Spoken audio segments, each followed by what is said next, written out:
ฮั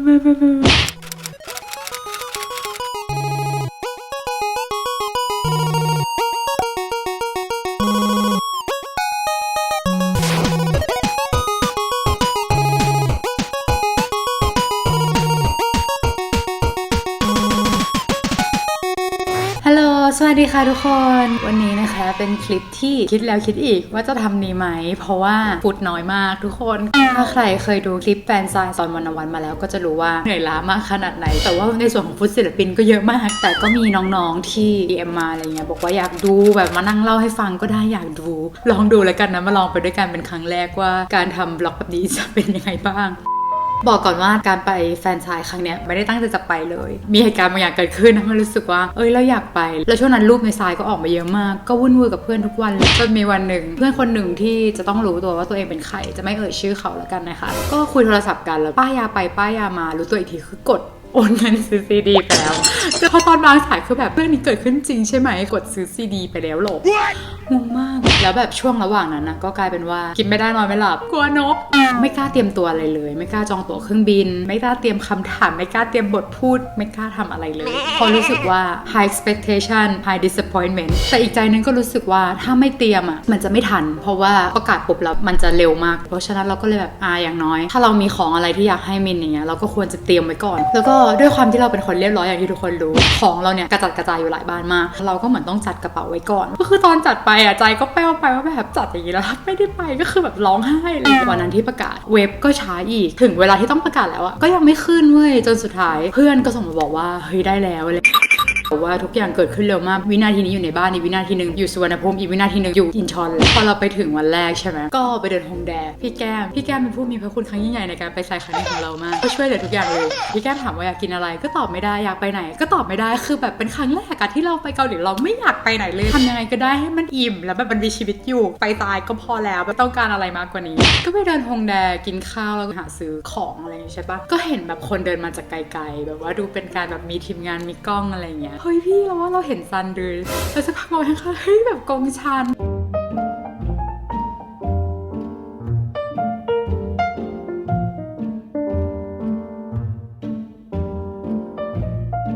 ล้วเขาก็ยืนอยู่ตรงนั้นประมาณ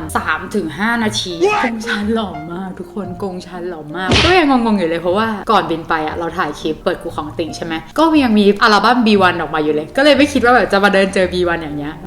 แล้วก็วันรุ่งขึ้นนะคะก็เป็นดีเดย์เป็นดีเดย์ที่ต้องไปสายลกมากๆแล้วก็หล่นมากๆขนาดที่ว่าชุดที่จะไปสายยังไม่มียังไงก็ได้ต้องรอดชีวิตออกมาแบบครบ3 โซนต้องไม่เป็นลมบนเวทีอะไรอย่างเงี้ยก็ไปถึงก็เป็นวิธีการเข้าสายปกติเนาะถ้าเกิดว่าใครสนใจเรื่องการเข้าสายทำยังไงซื้อสายยังไงอะไรแบบนี้เดี๋ยวใส่ลิงก์เอาไว้ให้ข้างบนซึ่งอันเนี้ยทำมาเป็นล้านรอบก็ยังงงว่ามันจะต้องอยู่ฝั่งไหนฝั่งนี้คิดว่าถูกShowtime 뉴스 안녕하세요. Urban Electro Band 뉴스입니다.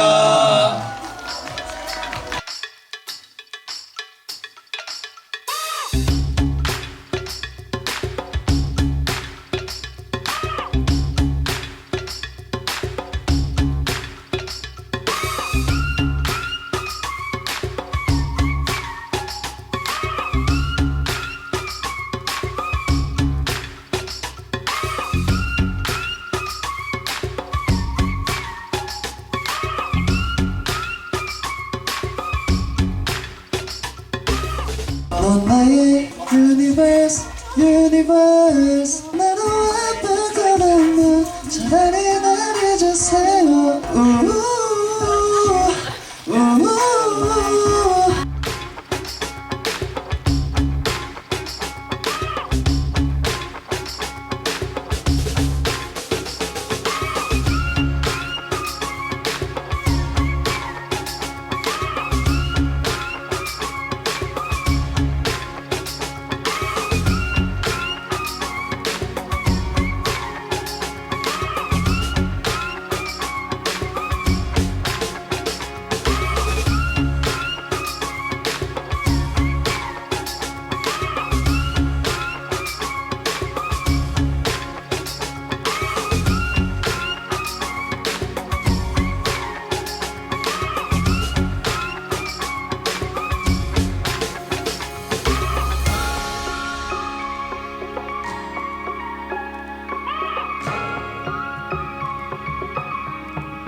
กจะเป็นน้องเลนใช่ไหมน้องเลนน่ารักมาก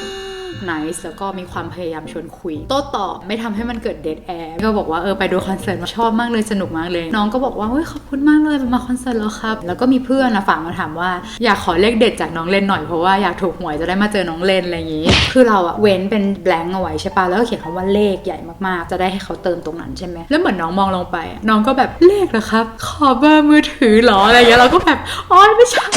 แบบไปกันใหญ่โนแล้วน้องก็คิดนานมากคิดแบบว่านี่คือเรื่องจริงจังแบบว่าไม่ได้ให้แบบสุ่มๆมั่วๆมาเลยโพสต์ออกมาข้างๆเลยได้มาเลย5เลขเนาะๆนะคะใครซื้อก็ไปซื้อแล้วก็ถ้าถูกหวยก็อย่าลืมมาบอกด้วยนะสตาฟก็บอกให้เราเลื่อนใช่ไหมเราก็แบบโอเคล่ำลาแบบว่าให้กำลังใจต่างๆขอบคุณต่างๆจับมือต่างๆเพราะกำลังจะย้ายปรากฏว่าย้ายไม่ได้เพราะว่าข้างหน้าเราน่าจะช้ามันก็เลยเหมือนกลายเป็นลูกโซ่มาแล้วเหมือนน้องก็หันมาเห็นว่าเรายังลุกไปไม่ได้น้องก็เลยหันมาชวนคุยต่อก็คือแบบน่ารักมากทีนี้ก็ข้ามไปเป็นพี่แบ็คทุกคนใครก็ตามที่ติดภาพพี่แบ็คเป็นพี่ว่าคนโหดหนุ่มมีไรหนวดในจอระดับทั้งหลายทุกคนไม่มีแรงจะพูดมันคือกลับกันโดยสิ้นเชิงเธอคนน่ารักมากไม่คิดว่าเราจะโดนเขาแอทแทคขนาดนี้พอเราไปถึงใช่ไหมเขาก็อ่านชื่อเราแบบว่าเจคือที่เกาหลีมันจะมีเพลงหนึ่งที่ร้องให้คนชื่อเจคือเขาอยู่ดีเขาก็ร้องเพลงนั้นขึ้นมาแล้วก็แบบทำอะไรไม่ถูกเลยแล้วมันก็เข้ากับเรื่องที่เราจะชวนคุยพอดีก็คือแบบเราอยากจะขอให้เขาร้องเพลงให้ฟังเราก็เลยบอกว่าเนี่ยเราชอบเสียงแบ็คโฮมากเลยแล้วแบบน้องก็บอกว่าคิดแล้วก็เขินน้องก็เลยบอกว่าอ๋อจริงเหรอครับแล้วก็แบบยิ้มทุกคนคือเขาเป็นคนยิ้มน่ารักมากแล้วเราก็เลยบอกว่าร้องเพลงลุกให้ฟังหน่อยได้ไหมคือเป็นเพลงที่เราชอบใช่ไหมน้องก็บอกว่าอ๋อลุกเหรอครับแล้วก็ยิ้มเว้ยเซ็นไปด้วยแล้วสมมติแบบเบบี้แล้วก็เงยหน้าขึ้นมาบอกแบบยูอย่างเงี้ยแล้วก็เต้นแล้วก็แบบเงยหน้าขึ้นมายิ้มร้องให้ฟังแล้วก็แบบ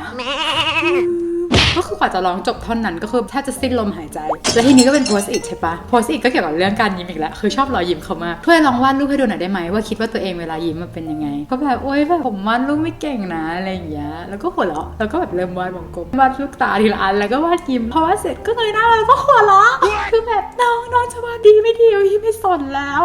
ก็เข้าสู่เดิมเกิดการให้กำลังใจต่างๆเกิดขึ้นแบบชื่นชมเพลงและต่างๆเกิดขึ้นสตาฟก็เริ่มยื่นมือมาแล้วแบบว่าเชิญจ้าแม่อะไรก็แบบโอเคจ้าไปแล้วนะจ้าแต่ว่าสิ่งที่เกิดขึ้นก็คือไปไม่ได้อีกแล้วน้องก็แบบพูดด้วยเสียงที่สดใสมากว่าแบบว่าโอ๊ยงั้นไม่เป็นไรครับงั้นเดี๋ยวเรามาเปิดหน้ารอดีกว่าแล้วก็เปิดหาหน้าพี่จงคือพี่จงคือคนต่อไปแล้วพอเปิดรอไม่จบน้องก็ไปนั่งอ่านโพสต์อิทที่เราถามพี่จงไว้แล้วโคตรอายตอนนั้นแล้วน้องก็แบบทำเสียงหล่อแล้วก็อ่านโพสต์อิทแล้วไว้แบบว่าอยากลองทำทรงผมหรือสีผมอะไรเป็นพิเศษไหมครับแล้วคือมันก็เป็นจังหวะที่แบบสามารถไปหาพี่จงได้แล้วพี่จงก็แบบทักทายแบบสดใสน่ารักมากแล้วเราก็แบบพี่จงหาอะไรคือพี่จงก็แบบเปิดใหญ่เลยเว้ยเราก็หาอะไรวะก็มองไปอ๋อเขาไม่คิดว่าหน้าที่เราเปิดมาให้จะเป็นหน้าของตัวเขาก็เลยงงว่าแบบหน้าของเขาอยู่ไหนเราก็เลยต้องบอกว่าอ๋อเนี่ยหน้าของเขาเปิดมาอยู่แล้วเขาแบบขอบคุณครับอะไรอย่างงี้อันนี้มีน้องฝากถามมาก็ถามว่าอยู่บนเครื่องบินนานๆทำอะไรบ้างอะไรอย่างงี้พี่จงก็แบบนอนหรือไม่ก็ดูหนังแล้วจะบอกพี่จงเป็นคนที่เวลาฟังคำถามเวลาตอบคือแบบหยุดเซนเลยนะแบบน่ารักมากแบบตั้งใจฟังมาเว้ยเราก็เลยถามว่าหนังที่แบบอยากแนะนำไหมพี่จงก็แบบคิดสักพักแล้วก็ถามว่าอยากได้แนวไหนคิดออกอย่างเดียวคือสิ่งที่ตัวเองชอบดูก็คือคอมเมดี้เขาแบบว่าอ๋องั้นแบบเนี้ยชอบเรื่องคือขั้นชิกอบเนี่ยดูไปทั้ง2 รอบแบบว่าเป็นโทนเมามอยมากแบบน่ารักมากเราก็แบบอ๋อรอคือขั้นชิกอบเหรอแล้วน้องก็บอกว่าเคยดูหรือยังอะไรอย่างเงี้ยเราก็บอกเราไม่เคยดูเดี๋ยวเราไปลองดูอย่างน้องแบบลองไปดูนะเสร็จแล้วน้องก็อ่านโพสต์อิทไอ้เรื่องทรงผมนั้นนะแล้วก็เริ่มวาดหน้าแล้วดูเป็นคนที่มีสกิลในการวาดรูปจริงๆแบบตามคำล่ำลือเราก็เริ่มงงเพราะว่าผมมันเริ่มเป็นแบบต้นคริสต์มาสนี่ทรงอะไรเขาก็เลยบอกว่าอ๋อโมฮอคก็เป็นเซตเดิมต่างๆให้กำลังใจต่างๆขอบคุณต่างๆบอกลาต่างๆแล้วก็เริ่มไปเป็นพี่แอรอนใช่ไหมก็ชวนพี่แอรอนคุยเรื่องโนซูนีก็คือแบบหมา2 ตัวใช่ไหมเราเคยดูรายการที่เขาถ่ายพี่รอนกับหมาแล้วเขาก็พูดว่าเนี่ยตัวนึงต้องพูดเกาหลีตัวนึงต้องพูดอังกฤษก็นั่งถามว่าแบบถ้าเลี้ยง2 ตัวพร้อมกันแล้วทำยังไงเลยเขาบอกว่าเขาก็พูดเกาหลีก่อนแล้วถ้าเกิดว่าอีกตัวนึงไม่ฟังเขาก็ค่อยแบบ translate อะไรเงี้ยก็แบบน่ารักดีโพสต์อิทเราก็ถามว่าถ้าเกิดว่าไป LA มีที่ไหนที่ควรจะต้องไปหรือว่าร้านอาหารที่แนะนำไหมแล้วเขาก็แบบIn and Out หรออะไรเงี้ยคือมันก็ค่อนข้างจะแมสใช่ไหมแล้วเขาก็เขียนมาเป็นชื่อร้าน Andres เป็นร้านพาสต้าอะไรอย่างงี้แล้วก็ให้กำลังใจต่างๆบอกลาต่างๆชำเลืองขวาไปก็คือคุณมอนนั่งรออยู่แล้วก็คืองงมากว่าเสร็จตั้งแต่เมื่อไหร่พอไปถึงคุณมอนคือแบบสุดลมหายใจฮึบก็พูดแล้วก็ตัวสั่นก็สวัสดีทักทายแล้วก็ขออนุญาตสกิปไปเด็กๆบอกมินว่าเนี่ยเราชอบรูปมินที่ถ่ายในนิตยสารแอลมากเลยที่มีแอปเปิลก็มีแอปเปิลเจ้ากรรมวันนี้ไว้ทุกคนอันนี้เป็นคนละลูกนะคือเราเอาไป2 ลูกแต่ว่าตอนแรกจะทำอย่างอื่นให้มินเราจะทำเป็นเหมือนกล่องทิชชู่ที่แบบดึงออกมา แล้วมันเป็นเงินทั้งหมดจะเป็นหน้ามินิทำทุกอย่างเสร็จหมดแล้วแบบสั่งกล่องทิชชู่สั่งซองอย่างเสร็จหมดแล้วก็แบกไปเกาหลีด้วยผลปรากฏก็คือว่าเวลาดึงมันไม่โฟลว์เว้ยพยายามดึงกันอยู่ประมาณ20 รอบอะดึงจนซองพลาสติกจะขาดแล้วก็เลยเก็บพับโครงการไปก็มีโครงการนึงก็คือตามล่าหาแอปเปิลนี่แหละก็เห็นได้ว่าในนาฮอนจาซันตามินมีรูปนี้อยู่ก็เลยคิดว่าเจ้าตัวก็น่าจะชอบรูปนี้เหมือนกันทุกคนการหาแอปเปิลปลอมเป็นเรื่องยากมากกูหาอยู่เป็นวันคือเราที่บ้านก็มีพวกผลไม้ปลอมเยอะมากแต่ไม่มีแอปเปิลเขียวออกไปข้างนอกที่ไหนก็มีแต่แอปเปิลแดงคือเดินหาทั่วพารากอนอะมีอยู่ที่เดียวก็คือที่โซนตู้เย็นตั้งเอาไว้เพื่อประกอบตู้เย็นก็คือไม่ขายแผนกของเด็กเล่นก็ไม่มีแผนกเด็กอ่อนก็ไม่มีแผนกของปลอมก็ไม่มีแผนกจานก็ไม่มีแผนกสุดท้ายที่จะซื้อได้ก็คือแผนกกูแม่มาร์เก็ตที่จะต้องซื้อของจริงไปเลยก็แบบเสิร์ชหาในเน็ตแล้วก็เจอว่าที่อีเกียมีเป็นของเล่นเด็กใช่ไหมตอนแรกเพื่อนทุกคนก็แบบดีใจแต่ที่สุดมันก็เจอแล้วอะไรอย่างเงี้ยก็มีเพื่อนอีกคนนึงทักขึ้นมาว่าเฮ้ยมันเป็นของเด็กเล่นมันจะเล็กหรือเปล่าก็เลยแบบไปเสิร์ชอีเกียฟรุตบาสเกตอันบ็อกซ์รีวิวอะไรเงี้ยแล้วก็เจอว่ามันเล็กมากแบบเล็กประมาณนิ้วก้อยก็เลยแบบมันจะไม่ได้แล้วเพื่อนก็เริ่มแบบเอาร้านนี้มาอยู่จตุจักรพาวุรัตอยู่สำเพ็งอะไรเงี้ยส่งมาไม่ทันแน่ๆก็เลยแบบเอาวะไปเซ็นทรัลเวิลด์ไปทอยอาร์สก็คือจะมีอย่างอื่นกล้วยแอปเปิลส้มจะไม่มีแอปเปิลเขียวคือทุกคนไปเลยกับแอปเปิลเขียวไม่รักแอปเปิลเขียวที่สังเกตได้ไหมว่าอินมากบอกว่าตามหาร้านมากกลับดีไหมวะหรือว่าลองไปแผนกจานอีกรอบนึงดีเพราะที่พารากอนไม่มีคิดว่าที่นี่ก็คงไม่มีพอใจมากแล้วอะเจอพี่พนักงานคนนึงพี่คะมีผลไม้ปลอมไหมคะเขาก็คิดแล้วเขาแบบอยู่ตรงโน้นนี่คะอยู่ตรงเชลฟ์สุดนู่นค่ะใจเต้นแต่ทุกคนแล้วก็แบบพูดจริงไหมคะพอเห็นก็เหมือนมีแบบออร่าว้าวขึ้นมาเยอะแบบแอปเปิลเขียวอยู่ตรงนี้มีสนนมาให้แบบ1 กระบะย้อนกลับมาที่มินก็เลยพับแอปเปิลออกมาใช่ปะเราก็แบบเอาไปกำไว้แล้วก็เหมือนแบบเซ็นอยู่เราก็เลยแบบนี่มันถึงช่วงเวลาที่ต้องให้กำลังใจเราเป็นคนชอบอะไรตลกเหมือนแบบอยากให้ศิลปินขำตอนแรกก็มีเพื่อนแบบเสนอมุกมาเยอะมากแบบว่าเพื่อนจ้าไปทรายเนี่ยได้ประมาณ1 นาทีแต่แบบทุกคนเสนอกันมาแบบเราต้องมีประมาณ100 นาทีถึงจะเล่นได้หมดทุกอย่างคือรอบเนี้ยที่ไม่เล่นมุกเยอะเพราะว่ารู้สึกว่าอยากไปให้กำลังใจเขาสมมติมี1 นาทีให้กำลังใจไปเลยครึ่งหนึ่งก็ได้อย่าท้อนะแบบว่าสู้ๆแล้วก็ว่าอย่าเศร้านะไม่ต้องพูดคำว่าขอโทษแล้วคือตอนนั้นก็คือเกิดจังหวะเหมือนแบบเพลงพื้นบ้านตอนเด็กๆใครเคยทำเกี่ยวข้าวจะต้องเคยร้องเพลงเกี่ยวชนะมาเกี่ยวคือมันเกิดการเป็นลูกคู่อ่ะทุกคนแบบคือตอนนั้นมันซึ้งนะเว้ยตอนนี้มาคิดแล้วมันก็ตลกดีเป็นการแบบส่งแล้วสมมติเราพูดว่าอย่าเศร้านะเบนก็จะพูดว่าจะไม่เศร้าครับอย่าท้อนะไม่ท้อครับอย่างเงี้ยคือแบบเกี่ยวข้าวมากๆเราจะต้องทำเกี่ยวข้าวไปให้แล้วเนี่ยแล้วคือช็อตนั้นอ่ะมันก็จะเป็นช็อตที่ทุกคนเห็นในคลิปว่าน้องแบบจับมือแล้วก็ถูๆอย่างนี้ใช่ปะทุกคนก็จะแบบโอ้แบบพี่เจไหวไหมทำไมถูอะไรขนาดนั้นมือนิ่มไหมคะ ทุกคนไม่ต้องอิจฉาเราเลยนะเราจำอะไรไม่ได้เลยคือเราชาไปแล้วทั้งตัวแบบถูยังไงตอนนั้นอะไม่รู้สึกคือรู้แค่ว่าตอนนั้นจับมืออยู่ไม่รู้ด้วยซ้ำว่าน้องเป็นคนเอามือไปจับรู้แค่ว่าฉันจะต้องฮึบผ่าน30 วินี้ไปให้ได้ฉันจะต้องให้กำลังใจให้ได้คือไม่สามารถมารีวิวได้ว่ามือใครนิ่มไม่รู้สึกน้องก็โพสกับแอปเปิลเสร็จแล้วก็คุยต่อนิดนึงแล้วก็ลุกออกมาแล้วก็ลงมาที่นั่งใช่ไหมแล้วพอหันหลังกลับไปก็เป็นผ้าอากาศเดินลงมาผอมบั้มทิ้งบั้มไว้บนโต๊ะก็คือวางไว้ตรงนั้นเลยแล้วก็แบบลุกออกมาเลยคือให้กำลังใจเสร็จแล้วแอปเปิลเสร็จแล้วกลับบ้านได้โดยรวมก็คือทุกคนน่ารักมากแล้วก็ทุกคนแบบขอจับมือก่อนเลยอะมีจังหวะหนึ่งที่เราแบบมองลงไปแล้วทุกคนอะก็นั่งอยู่ท่านี้กับแฟนคลับแบบ5 คนเรียงกันเว้ยแบบเหมือนเป็นโต๊ะบริจาคเลือดแบบน่ารักมากเป็นภาพที่คิ้วมากๆก็เป็นอันจบสิ้นนะคะแฟนไซน์นิวอีสต้องขอบพระคุณทุกคนที่มาช่วยซื้ออัลบั้มนะคะแล้วก็วันรุ่งขึ้นพี่องค์มีไซน์เปิดไปร้องตั้งแต่ช่วงบ่ายๆทั้งวันอะวันนั้นก็คืออุทิศให้พี่องค์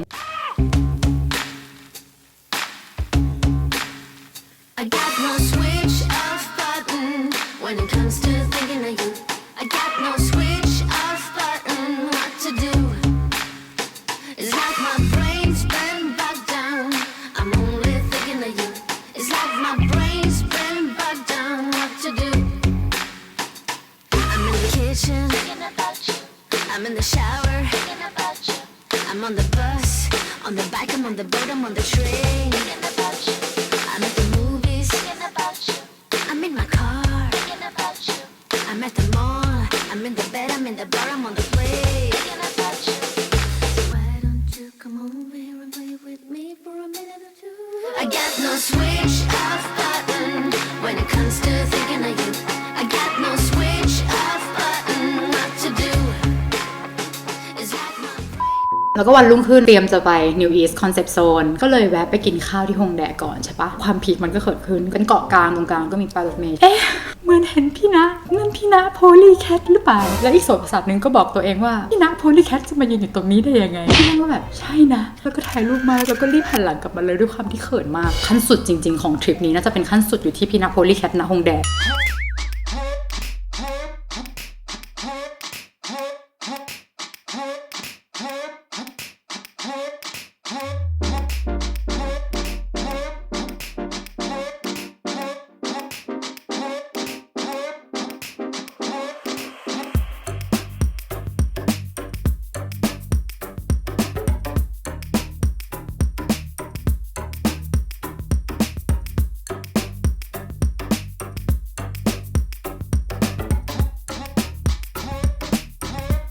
แล้วปีเตอร์แพนจะเป็นจิ้งจก2 ตัวดูดี